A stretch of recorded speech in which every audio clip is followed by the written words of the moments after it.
bureaus of missing persons in every city in the world list thousands of odd and unexplained disappearances.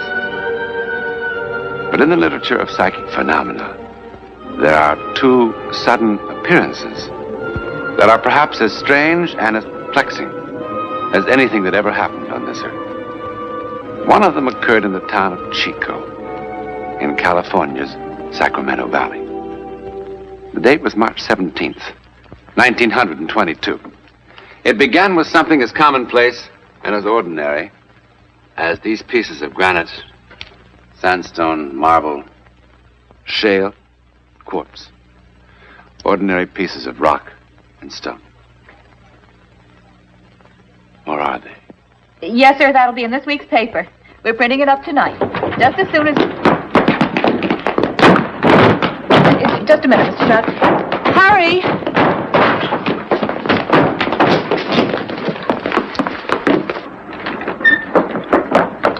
You'll be sure to stand in the porch roof. Here they come again!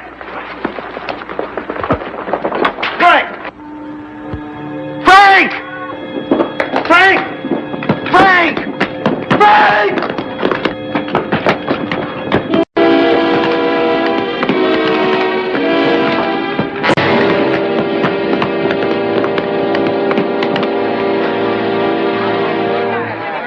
Guess that's it for today.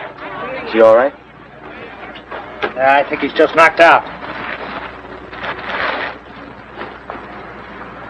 Like the others. They're warm. Right on schedule, 3 o'clock. We'd better get him over to Doc Stanley. Oh, my goodness. Mr. Stroud, please forgive me. Mr. Stroud?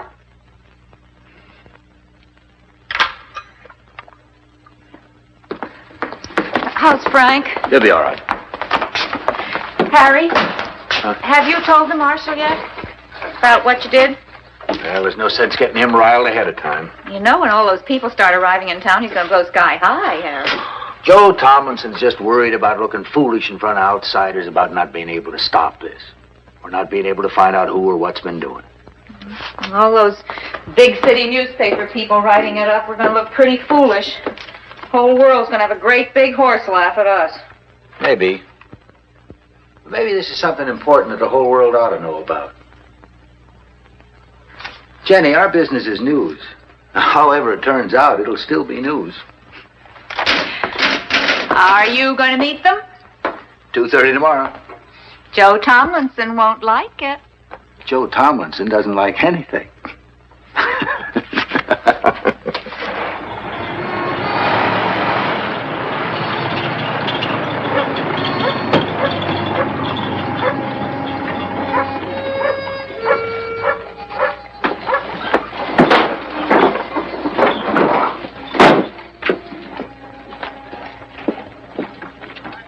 Is this the place they come down, Mr. Cole?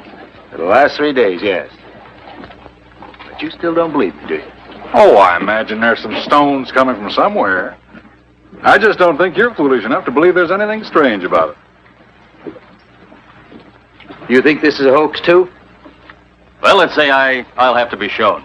Folks in Los Angeles like to read about this sort of thing, so whatever happens, I'll write about it, but I'll write the truth, Mr. Cole.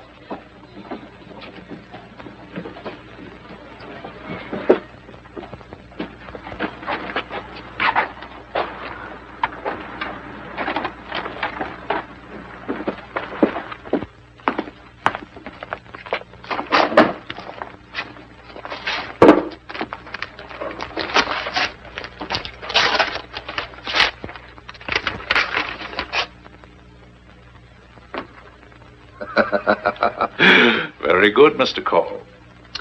You've got a fine sense of theater. All the props in the right places at the right time. Listen to this, Bradley. Harry Call, editor, Chico Chronicle. Dear sir, this is to inform you that I am the one who's been causing the stones and rocks to fall on Chico. To prove it, I will make them fall again tomorrow at exactly 3 o'clock and exactly where they fell today. And since I have repealed the law of gravity, I will have some of them float down from the sky and sign the ghost. It's rather amateur theatricals, I'm afraid, Mr. Call, the ghost. In the past 10 months, many people have come forward claiming to know who or what was responsible. Now, many of them were anonymous. Well, now you've got your answer. It's a ghost. I assume there are cranks all over the world, Mr. Towers, even in San Francisco. I merely thought, as a newspaper man, gathering information on a story, you would be interested in seeing that note. Oh, I'm interested. I'm very interested, Mr. Cole, to see just how far you'll go to try to sell us this bill of goods. I'm not sure how they do things in the big city. But here, while I try to approach gathering news with a healthy skepticism, I hope I do it without arrogance or a smart-alecky, know-it-all attitude. Very well put, Mr. Cole. Don't you think so, Towers? See, you got visitors, Harry. Hi, Joe. It's the town marshal, gentlemen, Mr. Joseph Tomlinson. This is Mr. Towers of the San Francisco... Yeah, I know who they are. You don't seem very happy to see us here, Marshal. No, I'm not. I think this is strictly a local affair. It's nobody else's business. How do you know that, Marshal? What? Well, I mean, unless you know who or what is responsible, how do you know it is local? What else can it be? Well, I'm sure you've been trying to find out for the past 10 months. Sure, naturally. Now, Chico isn't a very large town. If somebody is launching stones with some sort of catapult, I'm sure you'd have discovered him by now. If it's really happening. Don't you see, Bradley? It couldn't be anything else. There are no hills around here. Those stones come straight down from nowhere. Sure they do. Where's the highest spot in town, Marshal? The roof of Torrey's warehouse up on High Street. Can we go up there? Certainly. Well, that's where I want to be at 3 o'clock. With field glasses. That's Harry Call's place, huh? Yeah.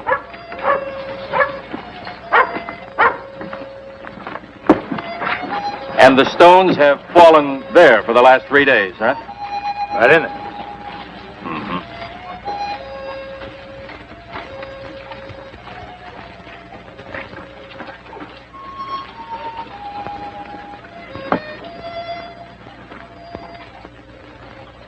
Well, they could easily have been thrown from here with some sort of machine. Couldn't they?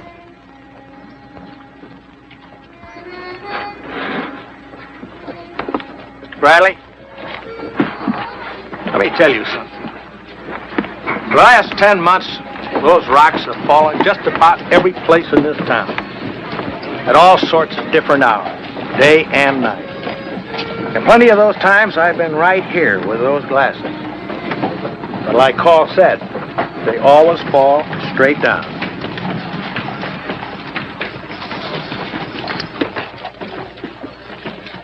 It's almost 3 o'clock, Mr. Towers. Just a minute or so by my watch. Well, at least come in under the porch roof. No, sir. This I want to see from beginning to end. There. There, Mr. Bradley, a little more to your left. Up there.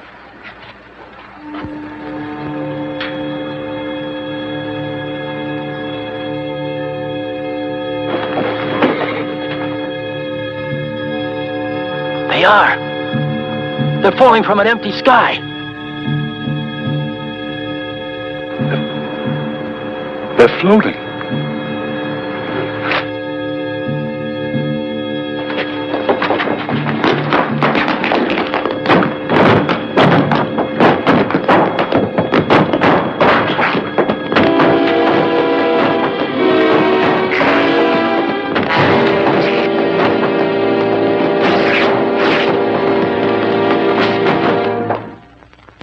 The man who wrote this note, who signed himself the Ghost, was never heard from again.